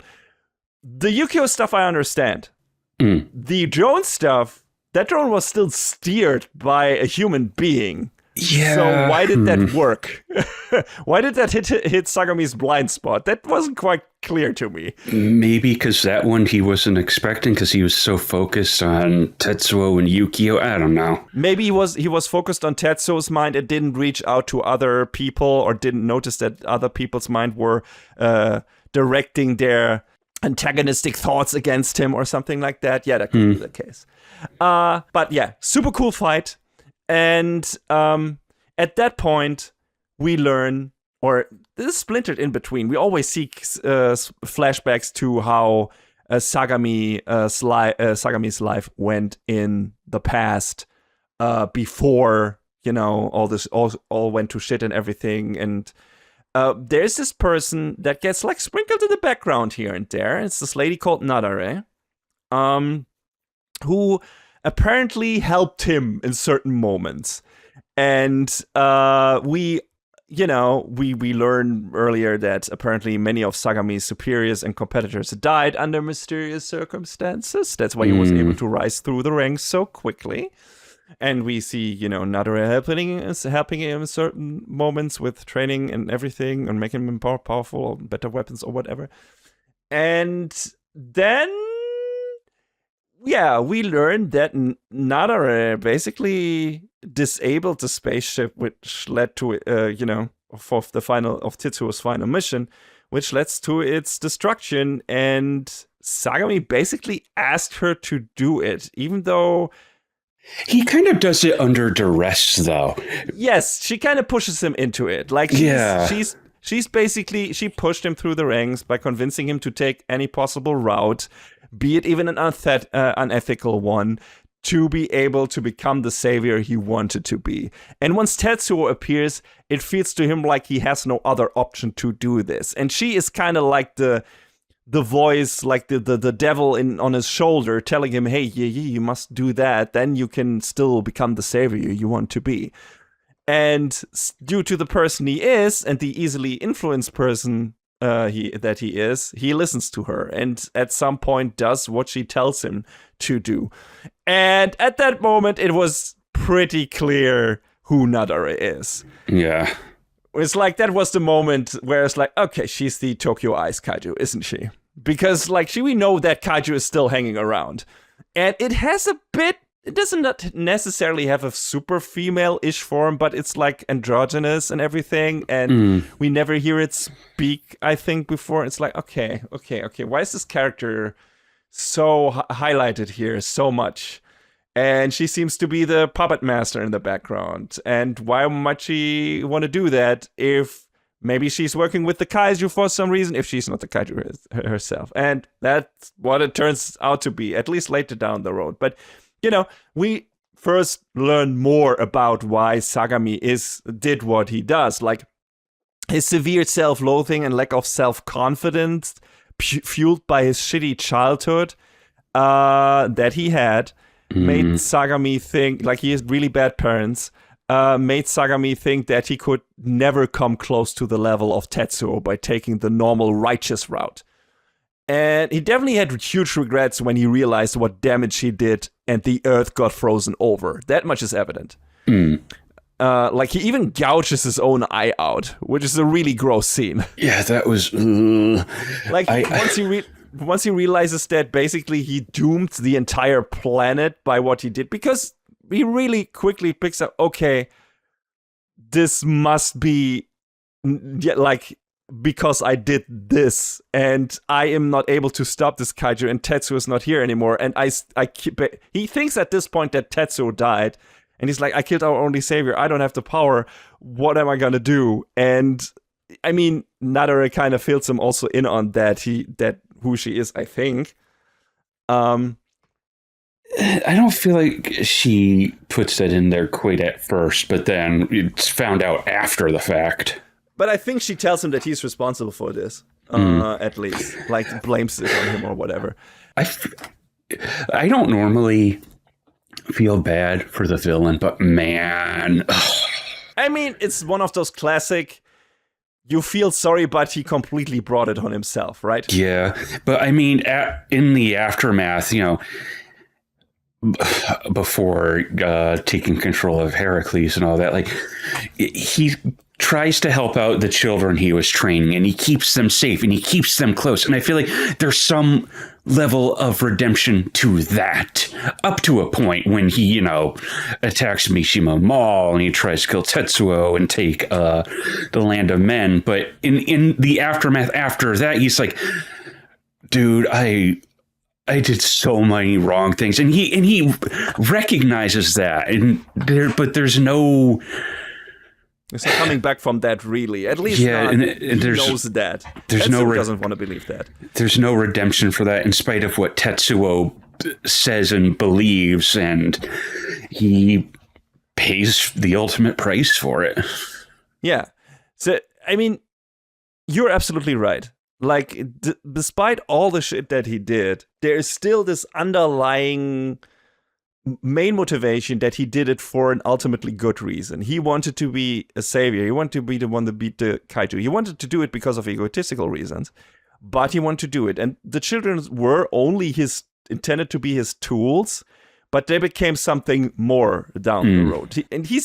You're right, he saved them. He might have done it for selfish reasons, but he still rescued and protected them in a environment where they probably would have all died otherwise.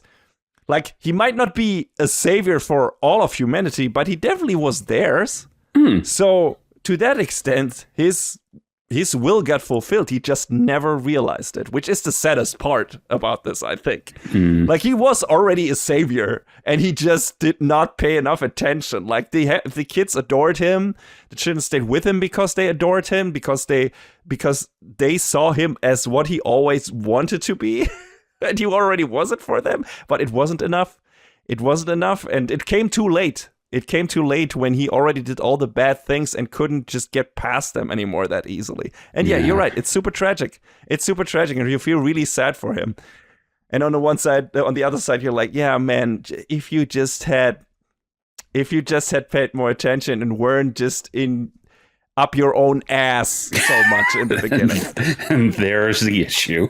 Yeah, exactly. But yeah, we this also, the cool thing is, this also kind of relates to Tetsu. Like, they have like this connection, and that's why he still wants to reach out to Sagami. Like, there's this moment where he wants nothing more than to punch Sagami's lights out after learning what he did. That he was responsible for sabotaging the spaceship and the laser and everything, and so many people dying because of it. And it's super understandable. But then Sagami utters the words, "I don't want to be me anymore." And that makes Tetsuo hesitate, because he felt the same, although because of different reasons, naturally, right? But there was this moment in his life where he didn't want to be the person he is anymore. The lessons, or the action that resulted from that for Tetsuo was, I'm gonna use the self-help book now actively and try to become a person with friends, and I'm trying to form social connections, and try to become a better person than I was before. Not to be so introverted anymore. Not that being introverted is a bad thing, but trying to be a person that I like more myself, that I want to be, a person I want to strive for. And Sagami is the flip side of that, when that moment came too late for him to be able to ignore all the bad shit he had already done. But they have still this connection via these words and this mindset that they don't want to be the person they have been their entire life anymore. And that's what makes Tetsuo like understand, okay, he is in a somewhat similar situation than I am, and I cannot unleash my anger on him, because I kind of understand where he's coming from. So that was cool. Hey, holy shit, I did not expect to have this kind of character development from character writing from a show like this. Right? I'm always super happy being surprised in this kind of way. Like, so, yeah. I think you and I both went into the show thinking, oh, cool, mecha show. Oh, there's actually something here, especially with the characters. Like, there's more underneath the surface of this, and it's really cool. I really enjoyed this show a lot. I'm glad it's coming back for another season. Yes. And we're almost at the end, too. Like, we learned that Nadare consumed the body of one of Sagami's kids and replaced it with a variant of her to infiltrate Vierde. She, of course, is the ice kaiju. I mean, Nadare herself probably was another human at some point that got taken over by the ice kaiju, and she just was like an avatar for the kaiju, one of its different personas or whatever, and that was used to infiltrate Earth defenses and everything, and turn via Sagami, turn them against themselves. And yeah, then we have like a fight against the kaiju. Tetsuo saves Sagami with a dropkick to Nadare's face, which was really cool. And like you said, Sagami dies. He, like, his injuries are too severe. Like, he gets really fucked up by the ice kaiju, by Nadare. And apparently there's this like psychic break that happens between kaiju tamer pairs if one of them dies. So he was like mostly incapacitated because of that too. Yeah, exactly. It's I guess kind of a grim note they leave us on, but Nadare now knows where their base is. So they have to move. They have to move. The Mishima Mall survivors have to find a new HQ, which I assume is probably gonna be a lot of what the next season is gonna be comprised of. And we end on a kind of nice note. Like, Tetsuo gets to enjoy a meal prepared from the gifts given by all his new grateful friends, which was really nice. Made me well up. I was like, oh, look at him. Look how far my boy has come. So good. The kids from Vierde have to eat their own kaiju, which seems cruel. Yeah. That was really weird. It's one of these off-kilter comedy moments in the show. It's like, whoa. Do you feel that is appropriate? Okay. If I had a cool fighting dog, I would not eat it after it died. So that was really fucked up, but it was still kind of funny. So, I mean, I guess it keeps them from rebelling against them in the future, but I kind of feel like they probably lose a lot of their motivation to do so after Sagami's death, but... Yeah, I wonder where they are going in the coming seasons, if they're just gonna be part of the fighting force now, or... Because all that kaiju are dead, I think. So they have to get new ones, maybe? I don't know how this works, but we'll find out in the next season probably. But yeah, that's the setup for what's coming, and I don't know, when is it coming, John? Was it already announced for winter or fall? I mean, it was announced, but I don't know. It is TBA still, so I've got to imagine sometime late next year or maybe 2028. If I had to hazard a guess, probably late 2027, early 2028.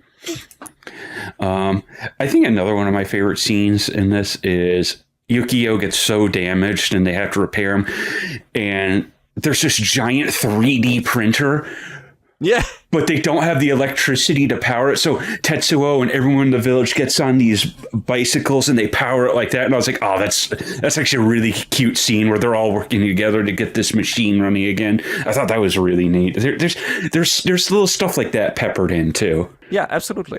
And the pacing of the show is really good. Like, it's really quick pace. There is downtime when it's necessary, like when you need a bit of like quieter character moments, but it like goes from beat to beat to beat to beat. It's very brisky. It's never boring. And of course you have like the second half is pretty much an entire like just one big battle. And if that bores you, But I also don't see how they could have condensed that, because it doesn't feel like one individual battle lasts super long. Like Ao's fight against the 3 other kaiju is like 1 episode, maybe half an episode. I feel like there's enough going on between all of that. Like there's basically 3 different fights that happened across all those episodes, 3 or 4. And there's enough transition between them to make it feel like, it's still moving. There's still things happening at the same time. So, I still felt like it was fine for what it was. Yeah, absolutely. I mean, maybe the fight between Tetsuo Yukio and Hercules and Sagami could have been cut down a bit, but also that was some of the coolest looking fight scenes in the show, so why would you?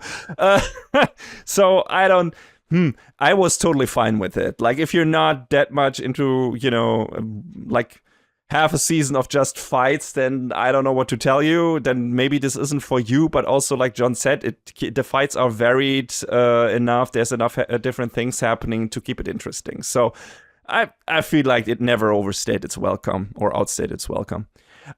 So yeah, cool show. Nothing super special. Like, there are bits and pieces, and there's like, okay, we've seen this in other shows before. But it definitely does enough stuff its own way that you feel like, okay, this is kind of fresh, like the way it is done here. I made a joke in the sneak peek about this being kind of a spiritual sequel to Capcom's game Lost Planet. God, it kind of is. There are bits and pieces there. You have giant monsters. They harvest kind of the meat / the energy from them and whatnot, right?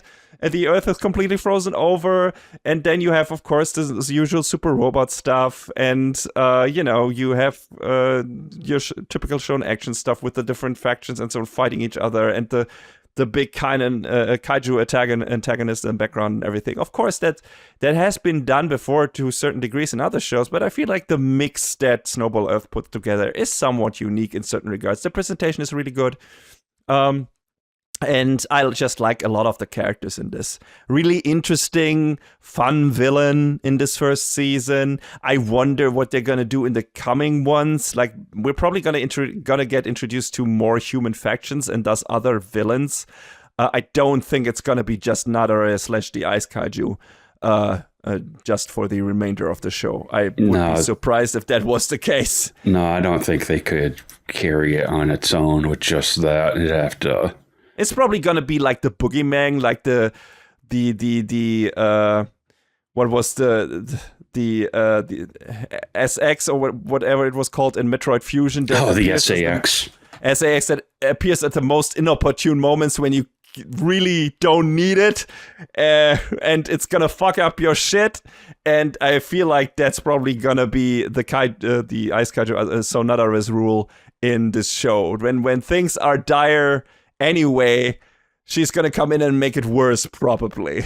So, yeah, until they have the big final fight, whenever that happens, whenever the manga gets finished or whatever. Or we get, maybe that Kaiju's even working for a bigger, like, grander faction or whatever. Like, I mean, they do come from deep space, so that's entirely possible. Yeah, probably. Maybe it's was just a messenger that was supposed to invade Earth. And eventually we will go to the kaiju planet and, have a fight there. Who knows? But then the title is misleading because it says Snowball Earth and not, we'll see. I mean, but it's super fun. We got about, from what I can tell, about 4 volumes in. That's about 20 chapters. So if we keep about that pace, we'll have to see how it goes from there. But not sure how the manga is going along right now. Like, it looks like there's a chapter later on called Mission is Possible. So we'll see what that means. We'll see. But yeah, I don't know. Where can people watch it, John? You can watch this on Crunchyroll. You can watch it on Hulu. Might be on other services depending on where you live, but mainly those 2. So okay. It has a dub as well, which I didn't check out, but I'm curious about checking out because Yukio is apparently voiced by Alejandro Saab, and he's a great voice actor, and he's really funny. So I'd like to listen to that dub a little bit, see how it is. I'm definitely looking forward to more, especially learning Nadara's true origin and the ultimate form of her plan and everything, and meeting new people, and of course how Tetsuo's endeavors to connect to people and his relationship to Hagane and to Ao and to all the other people from the Mishima and so on. It gets expanded. Yes, so I don't like winter, but if you like the ice and the snow and you like giant robots, I mean, who doesn't like giant robots?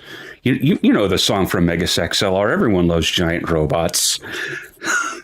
This was actually a really, really fun show with some unexpected in a good way, character writing that I think we both really enjoyed. And it's a quick watch. It's definitely worth checking out, I think. Yeah, absolutely. And that coming from the certified winter hater, John, is high praise indeed.